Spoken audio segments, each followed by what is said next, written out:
In case you missed it, I'm going to share a link in the description. I covered a multi-million-dollar lawsuit that a student won against her ballroom dance teacher. And in a nutshell, this was for verbal abuse.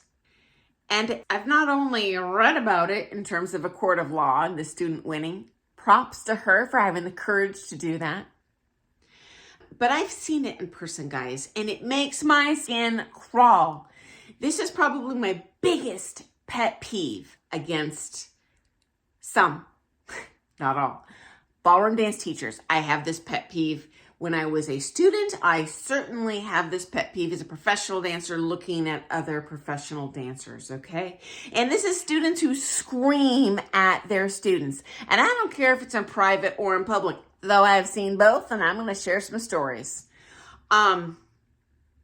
So this isn't common, meaning the majority of teachers don't do it, but it's common enough that I've seen it many times. Okay, first of all, story in my studio. I'd heard like third hand from people in the studio that this one teacher was verbally abusive to their students. Never heard it directly from the student themselves. And I always, when you hear something third hand, it's like there's too many players in that game of telephone. I don't know if I'm I'm going to evaluate the stitch myself. But this person did not know I was in my office that day. This is when I owned the largest ballroom dance studio in the country, okay?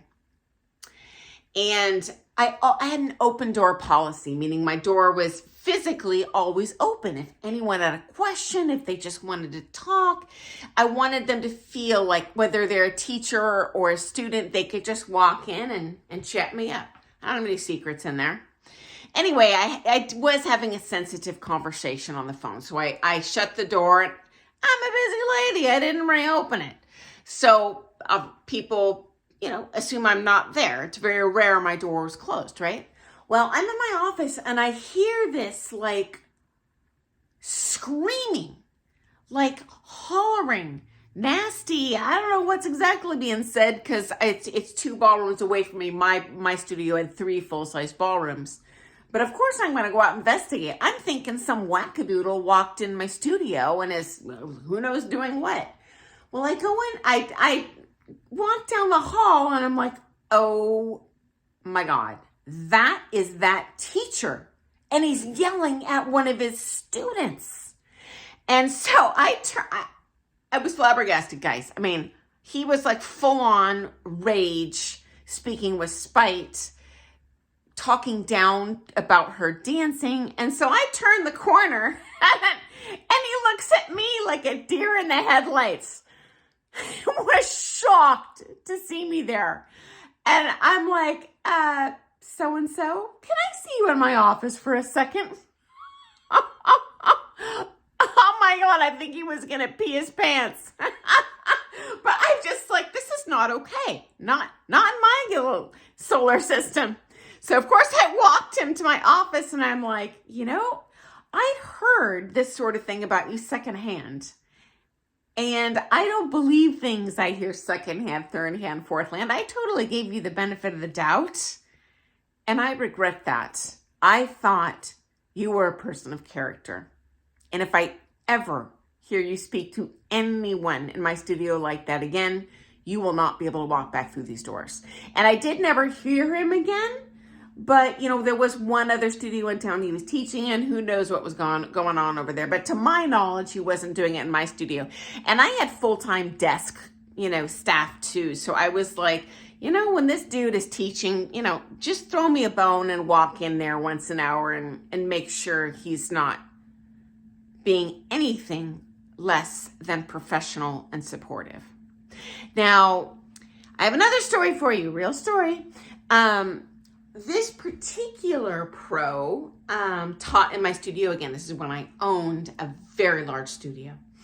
And I heard him, there was one particular student, really none of his others, where I will say he picked on her and he was nasty to her. And I was like, you're doing this wrong, like very spiteful in his communication style, okay?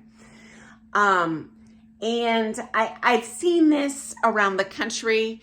I'm going to paint with a very broad brush here, guys, a very broad brush. But usually, not always, this is a male pro talking to a female student. Secondly, usually, not always, it is a Latin pro instead of a ballroom pro.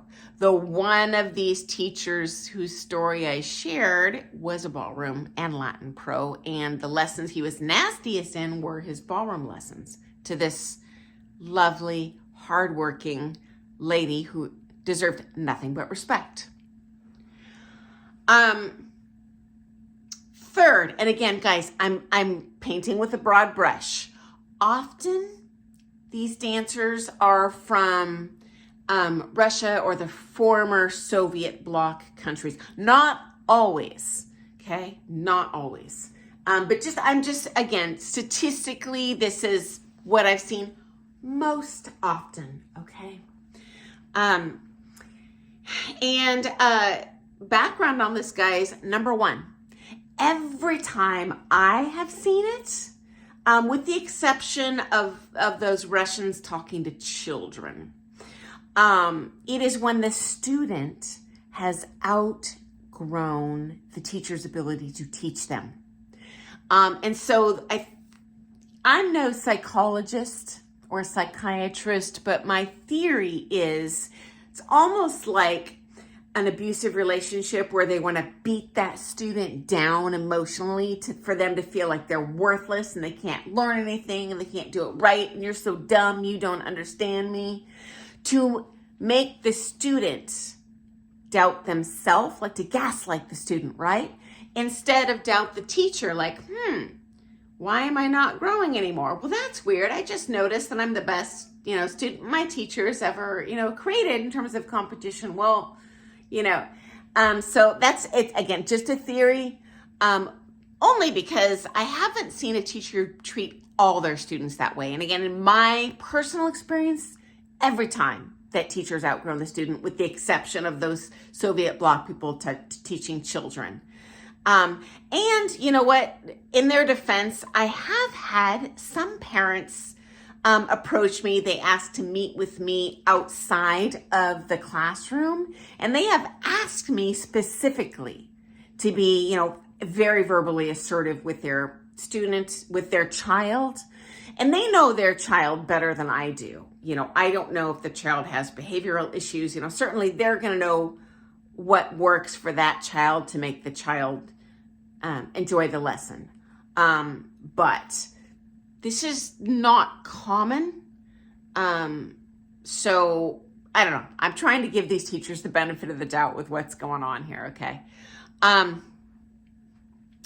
Also, guys, to be clear, I'm not talking about group classes, okay? Because when we are teaching a group, any group of people, you'd be surprised at the huge number of people that are hard of hearing. This became super apparent to me during COVID, when people could not understand me when I, have my face covered with that mask. So yeah, we do have to project. Whether we like what we see, whether we don't like what we see, we just want to make sure the room hears us. Even if we don't share the room, it's usually a big room, and there's usually some people in the class chitter-chattering, and I need to project my voice over them to make it worth their money to be there. But a private lesson is different. Again, unless I'm like sharing a room, but even then, if I had something horrible to say to a student, well, I wouldn't say it or phrase it that way. That's not really constructive teaching. But there's no excuse for your teacher to be calling you a name, to be spiteful in the way that they communicate with you. If your teacher does this, in my opinion, when teachers do this, think about it, pros. If your student sucks, 99.9999999% chance it's your fault. So if you're screaming at them, it's just throws shade at yourself and your own incompetence. At least that's my 2 cents, friends. So if you have stories of things that you've shared that are just like, ugh, no. I would be interested to hear your stories too. I don't think it's just me. Maybe I hope it's just me, but you know what? If you see this in your studio, it makes you uncomfortable. If heaven forbid, I hope you're not a victim of this. But if you are, it is A, not your fault. B, you need to run, not walk to a new teacher. Okay. And C, it does not reflect badly on you 1 iota. I guarantee everyone else that has overheard this, pro or amateur, they're just thinking, oh my gosh, please run away from that teacher. They are a buffoon, meaning the teacher, not you. So anyway, friends, thanks for joining me for today's ballroom dance chat. And you know what? I am going to post a follow-up video on this with my pet peeves against dance teachers. Because you know what? I'm sure I'm not the only one that sees things that just rub me the wrong way.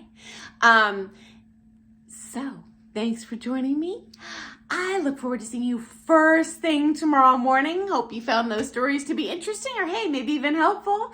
And have an awesome dancing day. Bye, guys.